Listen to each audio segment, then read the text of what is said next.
and welcome to episode 48 of the Project Bag podcast. On the show for you this week, it's a mad dash to get all those festive knits and crochet projects finished before the Big C day.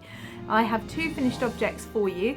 The amount of effort that's gone into them is debatable, but I'm quite proud. I have several whips on the go. It will come as no surprise to find that I have been flitting between all the things this week, including my weekender and my Christmas blanket. And we talk make-alongs and scrap vents and hats. Hello, how are you? Welcome to another episode of the Project Bag podcast. For those of you who are new here, my name is Gemma. I am the dyer and designer behind the Midnight Diary yarns and the Project Bag designs, hostess of this podcast, and purveyor of general nonsense.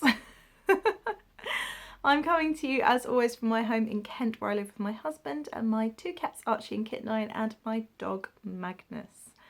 My day job is running a beautiful yarn shop in Faversham in Kent, where I live, and by night I am the Midnight Diary, hand dyeing yarns. I'm sorry that I haven't come to you again for 2 weeks. I'd really hoped to record a podcast last Sunday, but things just didn't quite work out that way. You know, life right now, right? Okay, we all know the drill by now. Why? Because pandemic.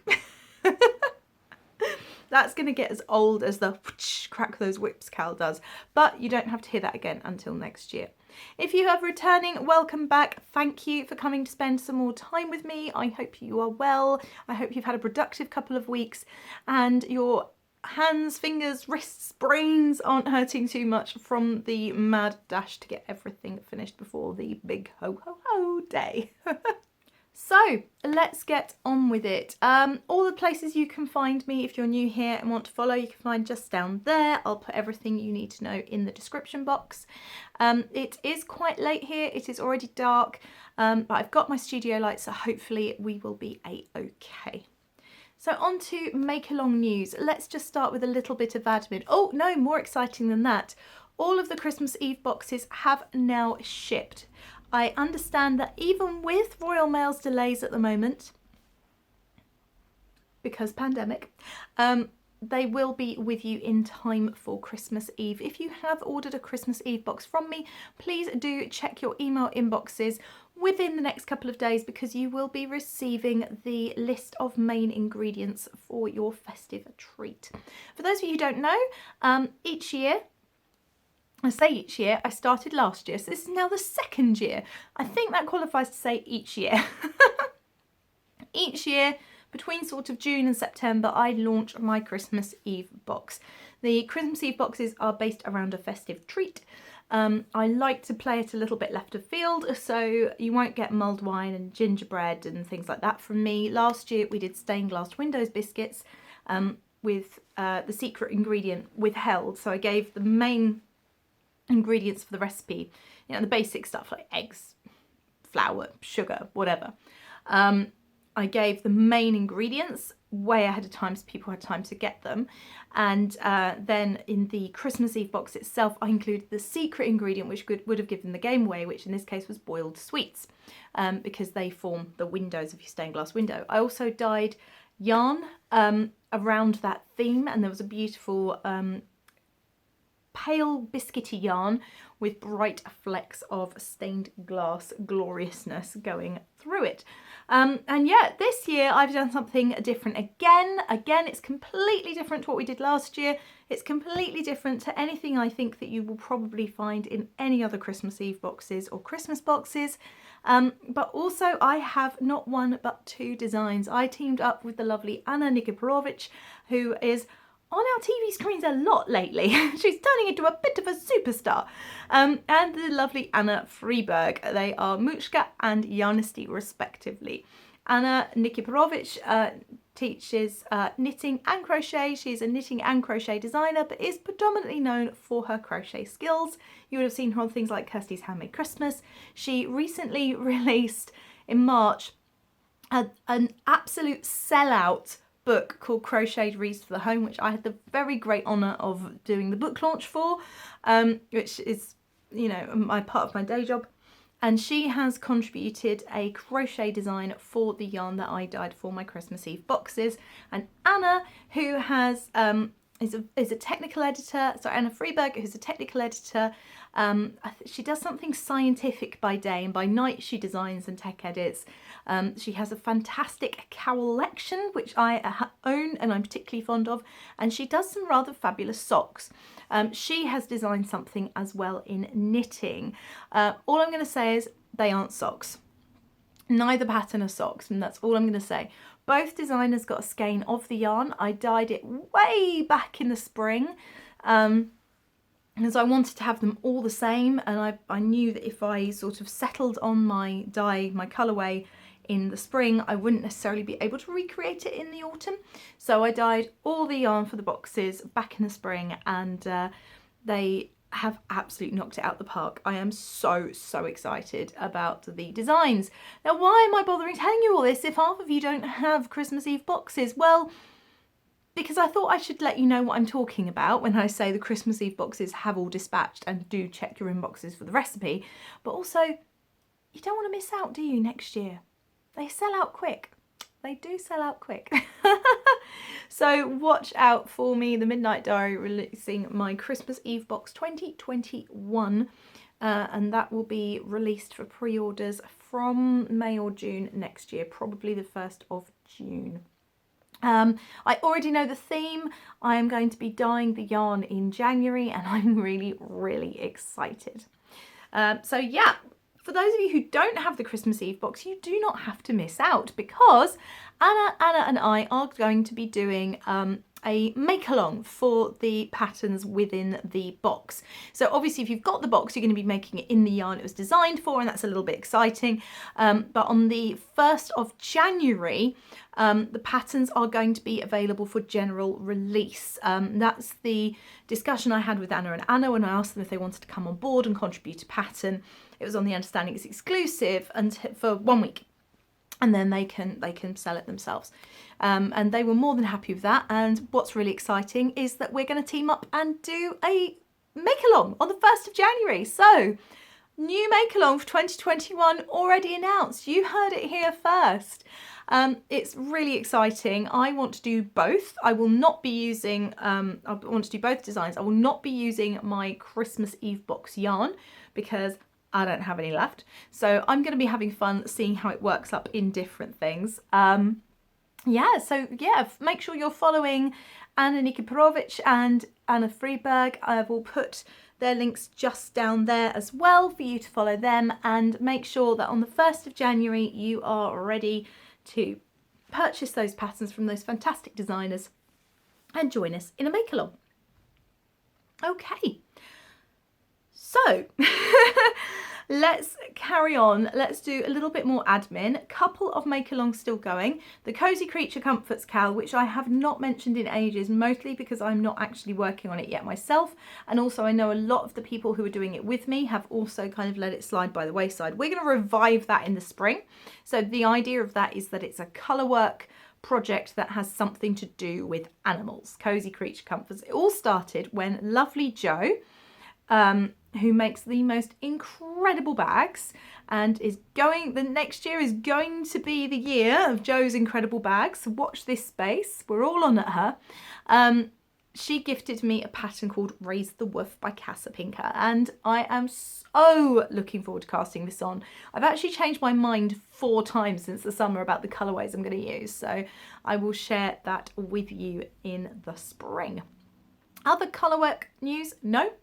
Other make-along news is that the Great Festive Cast On is continuing. You have just 1 more week, just under 1 more week, just over 1 more week.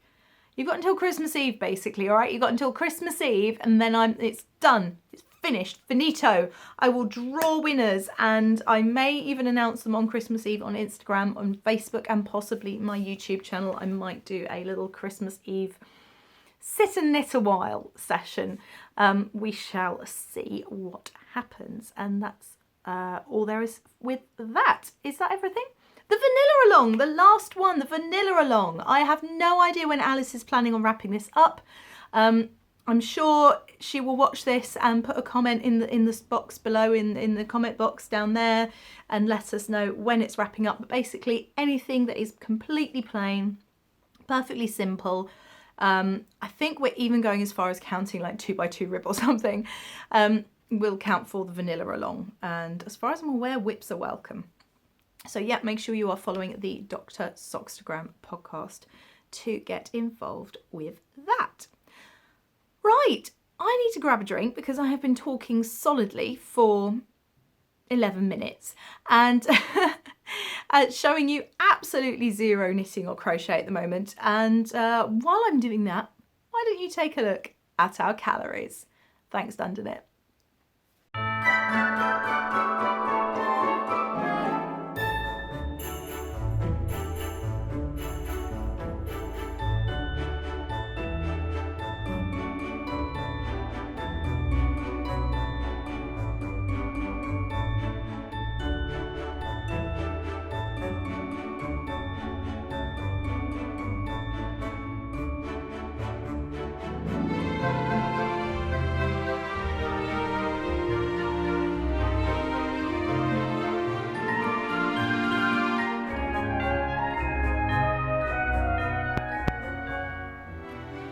Okay, so let's move on to what I am wearing. This week I am wearing a hand knit. This was knit for me by my mum a few years ago.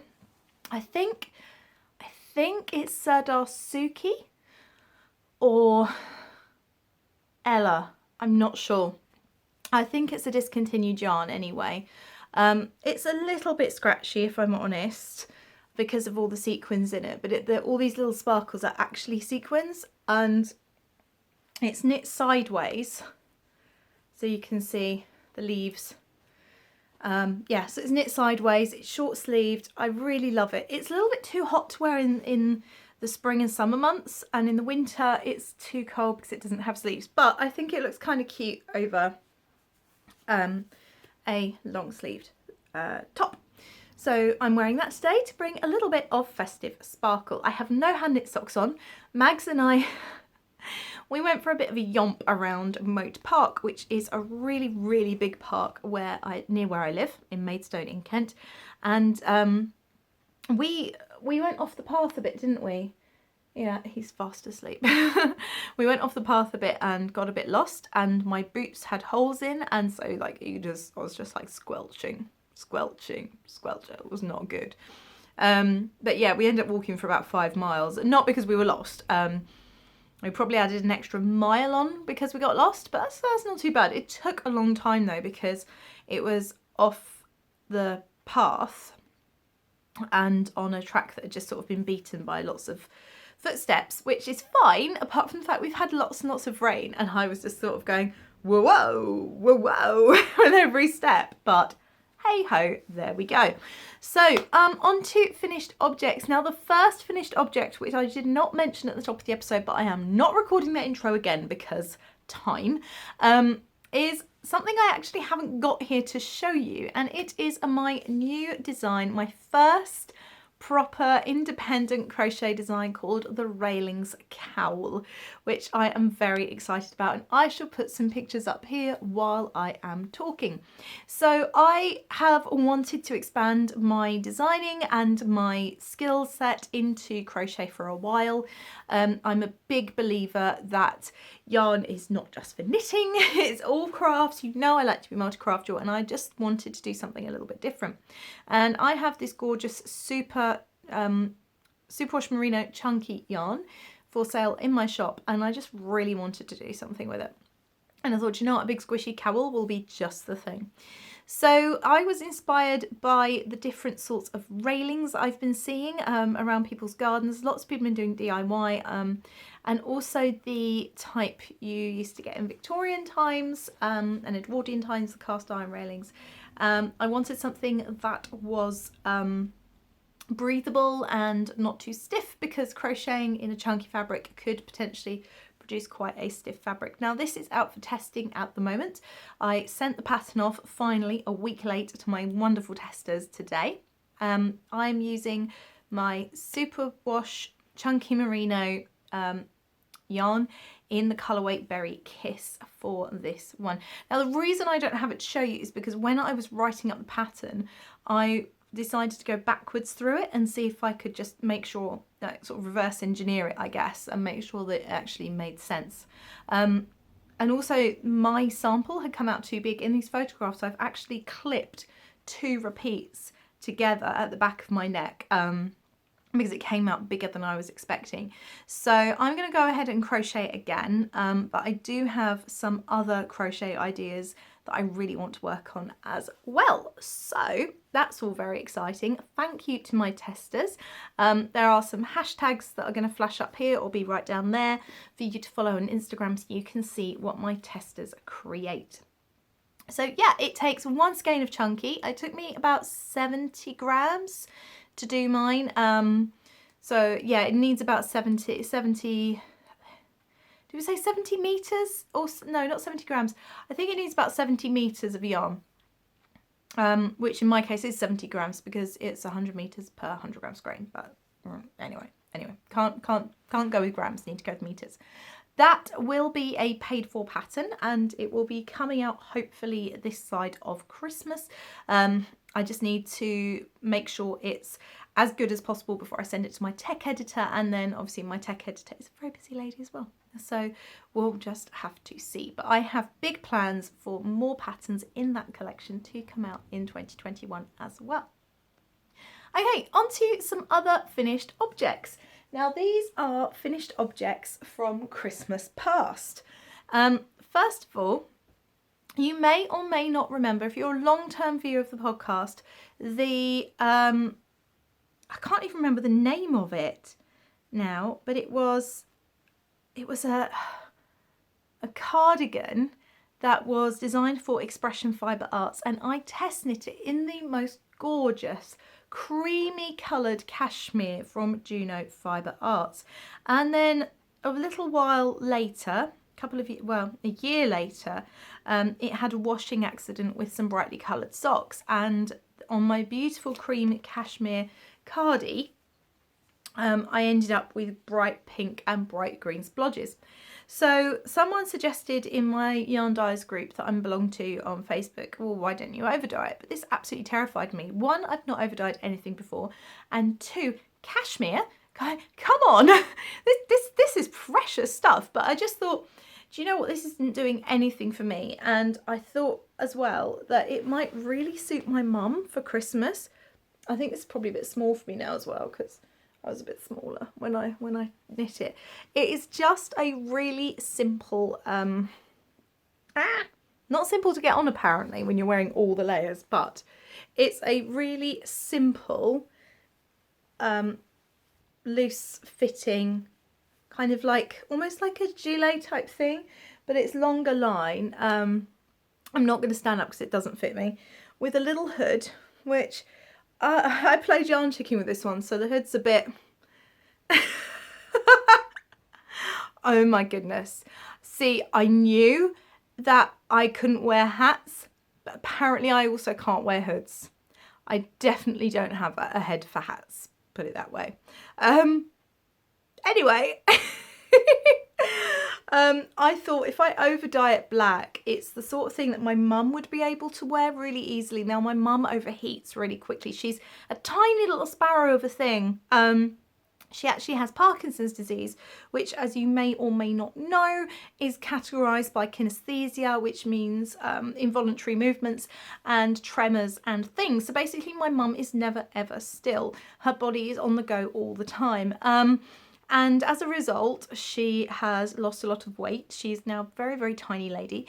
I could probably pick her up and sling her over my shoulder if I wanted to. So there, mum, there. Watch your step. I wouldn't dare. I would not dare. Yeah, and she loves soft knitwear, and she's knit lots of things in the past that she's ended up giving to me because they're just too warm for her. So I thought this might be the ideal thing. So I've overdyed it with black, but, oh, let me shimmy it off. Shimmy, shimmy, shimmy, shimmy. Right, I've overdyed it with black, but as you can see, it's come out kind of splotchy, but that's kind of what I wanted, because what I like about hand dyed is you don't get one flat solid colour, and obviously if you're dyeing something that's already been... Hello gorgeous. How did I miss all that mud that's in your tummy button? Oh my goodness. You wait till I show your daddy. He's had a... Sorry, we went on a very muddy walk. He has had a bath, but apparently I've missed his tummy button. He has a tummy button full of mud. Anyway, yeah, I kind of like how it's come out a bit. I mean, it's looking really arty-farty there, isn't it? But I think Mum will really like that, even if she doesn't wear it outdoors. I mean, she's shielding anyway. She lives with my grandma, who is 80. Yeah, so I'm actually kind of pleased with the way it's come out, and I hope she likes it. If she doesn't, I'll have it back. And on that note, my third technically finished object is a jumper that my mum knit for herself a few years ago. By the time she'd finished it and sewn it up, because she's about as good at sewing things up as I am, like it just languishes for a while, she had grown out of it, or shrunk out of it, and I had grown into it, so she gave it to me. And unfortunately, this sweater also fell foul of the great hand-dyed sock in the wash debacle of 2019. So I again have over-dyed it. It was a very pale blue, and I've over-dyed it with teal and electric blue. It is coming up really, really strongly variegated on this screen. I don't know what it's going to do in real life, but this is definitely my grandmother's colour. And whether or not she can bring herself to wear it, because it is quite variegated or not, I don't know. So this is being, so the little cardie I did is going to be wrapped up for my mum for Christmas. And this one, which my mum knit, which I think will be really, really special for my grandma, it's going to be wrapped up. No! Wrapped up. It's going to be wrapped up. There'll be no ripping of presents in this house. It's not been that tough a year. I still like people.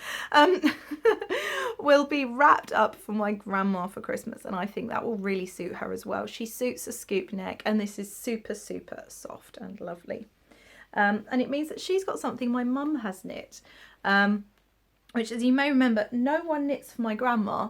I knit a sweater for her last year, and it doesn't fit her, it fits my mum, so I'm just going to try with this one. So that is it for finished objects. 3 isn't too bad, is it? I'm trying to think, is there anything else I finished at work? No, don't think so. So yeah, 3 finished objects for you this week. Moving on to whips. Sorry, you're probably getting used to the camera angle changing by now every time I have to go and move the file onto the hard drive. I'm using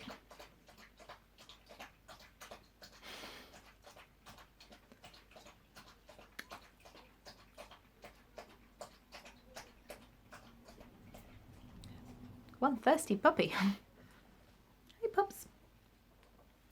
I'm using quite an old phone, and it's not got an awful lot of... There's going to be a flop now. It's Magnus flopping into Alan's chair.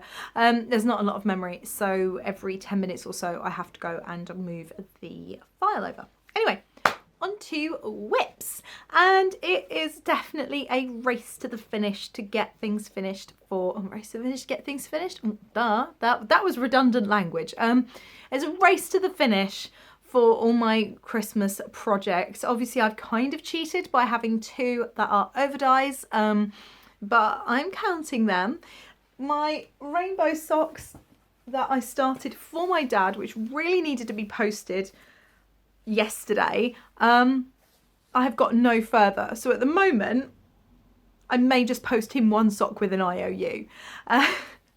There are some fantastic Tilly Flop cards that we've got at work, and they say things like, you did only want 1 sock, right? Something like that. I just can't get over, it's like, it's mad. Mad. My socks come to about here. This is ridiculous, quite frankly. All this extra foot. Yeah, I really didn't take into consideration how much more knitting there was involved in knitting a pair of socks for someone with normal sized feet, unlike me. But anyway, there we go. No more progress on that. I bought a skein of Truly Hooked 80s tree lights in sparkle for my lovely friend Jules, who you will know from my co-hosting episodes, because she knit herself a pair of socks last year in 80s tree lights and managed to felt and shrink them. So I thought she would love a pair, and I snapped up the last sparkly skein from the yarn dispensary in the summer. It is still in the skein. There are no socks. And there are unlikely to be socks, quite frankly. Sorry, Jules. And the other festive project I've been working on is my godchildren's Christmas Eve blankets. Please note, godchildren, Christmas Eve blanket, plural. Two twins, logically, 2 blankets. I am this far through the first one. Whoops. To be fair, I did most of this weekend. It's knitting up quite quickly. This I'm using, this is called King Cole Yummy. It's a chunky chenille effect yarn. It's really, really soft. I've waxed lyrical about it in previous episodes, and this is in their colourway Merry Christmas. My one quibble about this, because I would expect better from a commercial company. I would expect a bit of colour bleeding from hand-dyed yarns, and quite frankly that's part of their charm. But I don't know how well this will show up. Can you see the faint pink and the faint green there?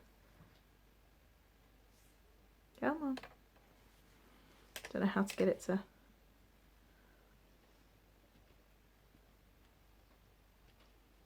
Yeah, but you can see the faint pink and the faint green. That is where the colour has bled, just where it's been sat in the ball. So I'm not going to lie, I'm slightly nervous about the first time Stace washes it. But anyway, so that's that. I am loving it. It's like a crazy hundreds and thousands. Someone's bashed up a load of candy canes and this is the result. It is sweet, it is squishy, it is everything that I think you would want from a Christmas Eve snuggle blanket when you are 3 years old. That's almost it for whips, other than this one, the Weekender. You will notice I'm not wearing it. That will tell you that those people who thought I'd finish both sleeves by the next podcast episode were wrong. Those people who thought I would finish a sleeve by the next podcast episode were also wrong. I am this far, let's pull that, it's all stuck. I am this far down the sleeve, and it needs to be sort of that long. So I'm about, what, a third of the way there, a quarter of the way there. So I'm loving the Weekender. I cannot wait to have it to wear. It is my dearest ambition that I will be able to wear it on Christmas Day. So we shall see. It's absolutely ginormous, and I love it. There is a slight concern that the colour's going to wash me out, but you know, I will cross that bridge when I come to it. My one quibble is, again, the neck seems quite small for my size. I think if I did this again, I would actually open the neck probably just a couple of row stitches on either side, just to give it that little bit extra. Probably about 1 inch in total is all it would need. I am using West Yorkshire Spinners Croft Shetland Tweed, which is pure Shetland wool from, I think, Jameson Smith or Jamesons of Shetland. I'll put it in the doobly-doo. In the Marister colourway. This is one of those colourways that as soon as it came in, I utterly fell in love with it. And I knew I had to have a sweater in it. So here is my sweater. And that is that. Do I have anything else to talk to you about? You can probably always tell whose podcasts I've been watching the most recently, because I find myself mimicking some of the things they say. Like if on if on a podcast I start saying, oh, it's coming down the pike, you know I've been watching Vullenvine, Kristen. If I say that is that, then chances are I've been watching Amy Stranded.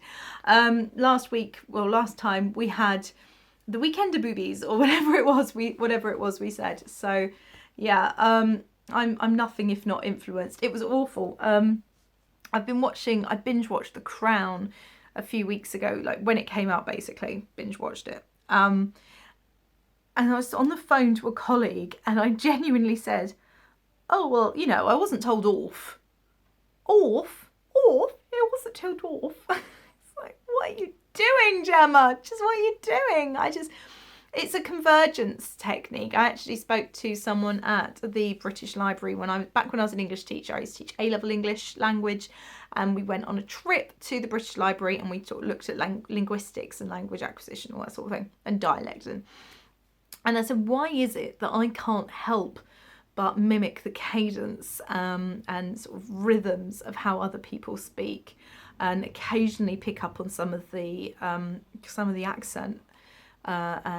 And he said it's actually convergence technique. It's if you're converging, you're coming together. So it's a social thing, and it's a kind of like automatic survival instinct thing.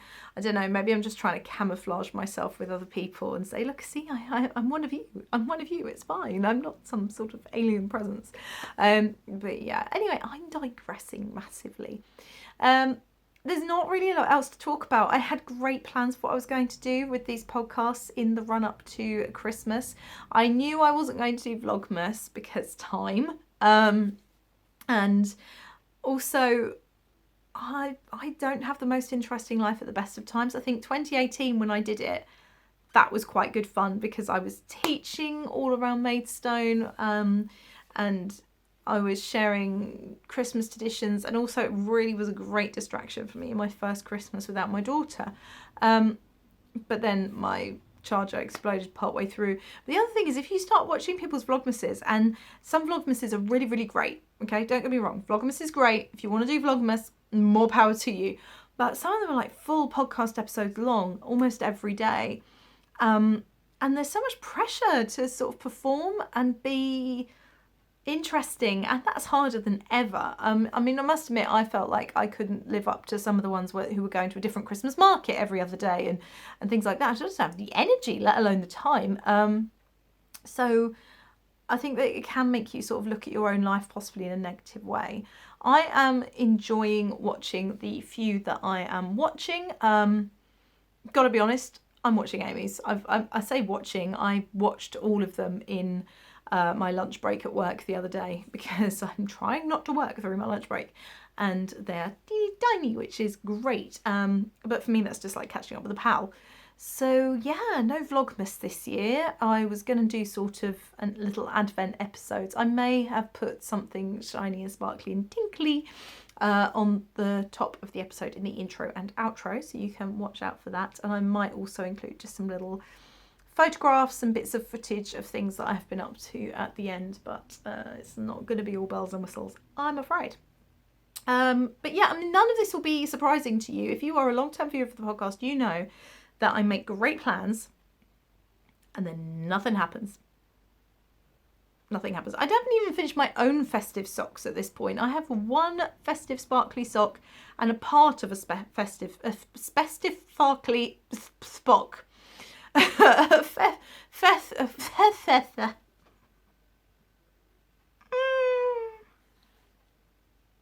Need I say more? Oh, and I've forgotten the test knit socks that I'm knitting for Grenade Creations. I've just got the toe to do on that sock, but that is actually intended as a Christmas gift as well.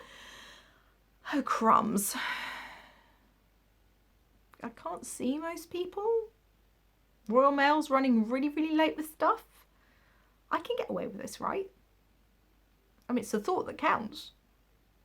Let's talk scrap vent. My lovely friend Marcus, who is Fiberpunk, and I started a scrap vent last year, and it was hilarious. Like, I messaged him on something like the 29th of November last year and went, you know, it's December, like tomorrow, right? It wasn't, obviously, it was like the day after. And he was like, oh. And then I was helping Vic with a personal statement, and Vic was winding minis off of full skeins of yarn because I had not done enough knitting to have enough scraps for this scrap vent. Well, the scrap vent is even scrappier this year in that I got mine on this past Wednesday, which was the 9th of December. Marcus's was picked up by Hermes on the 12th of December, yesterday. So that's going to be great. We're going to be even later than ever. But what I love is he's reused the packaging that I sent his in last year. I bought these, look, the numbers are falling off, but I bought these cute little Hessian bags, and I've done the same this year with a different style, and we are putting little scraps in. So I'm not going to do a whole sort of big reveal thing, but I thought I'd just have a look at the first few with you. Now these are literally just scraps. They are between 10 and 15 grams of things, ideally, that we have used. But Marcus has come up with a fantastic idea. Both of us are doing granny stripes and both of us are doing magic knot balls, but we both want to start with the first, which means we have to start by having in the centre of our magic knot ball Christmas Eve. So actually we're not late by this count.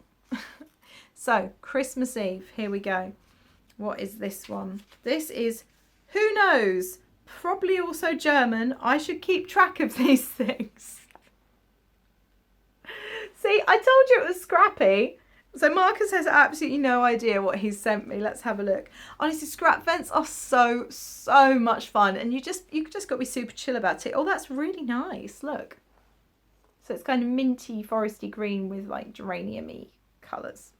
So that is the start of my magic knot ball. So I will just join that on. I think I know what this one is. Let's have a look.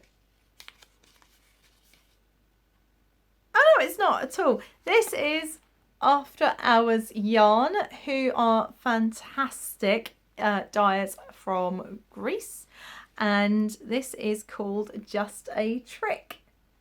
This is me again. Unnamed, unreleased. Look at this. This is, look, you are seeing this for the first time, fellow fibre fiends. Look. And it won't focus. Ah! So those are the first couple of scrap vents, or 3 scrap vents that I have got to open. I've lost my thing now. I'm not going to bore you with all of them. So all that is left for me is to say I hope you are having a very, very good December so far, and you are staying safe and you are staying well. It's tricky times at the moment, but we will get through this. There will be something on the other side. I will see you next time for another crafty chat. Take care. Bye.